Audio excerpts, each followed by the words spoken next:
ஆசி முட்புதர்கள் நெகிழி குப்பைகளால் நிறைந்து அது பயன்படுத்த முடியாத வகையில் காணப்படுகிறது.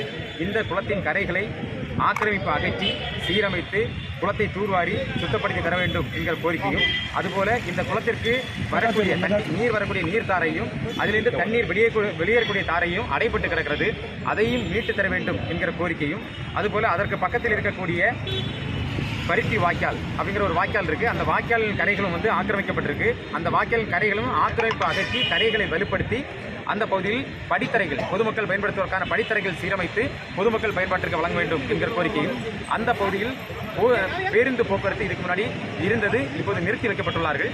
அந்த பகுதியில் அந்த இட்டாகுளம் பகுதி வழியாக பேருந்து போக்குவரத்தை காலை மற்றும் மாலை நேரங்களில் பள்ளி கல்லூரி குழந்தைகள் சென்று வருவதற்காக ஏற்பாடாக செய்து தர வேண்டும் என்கிற கோரிக்கை உள்ளடக்கி மாவட்ட ஆட்சியரிடம் இந்த மனு வழங்கியுள்ளோம். அந்த மனுவை ஏற்றுக்கொண்டு நடவடிக்கை எடுப்பதாக சொல்லியுள்ளார்கள்.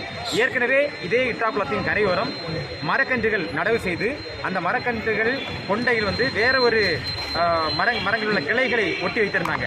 அந்த பகுதியில் மாவட்ட ஆட்சியர் ஏற்கனவே கள ஆய்வு செய்திருந்தாங்க.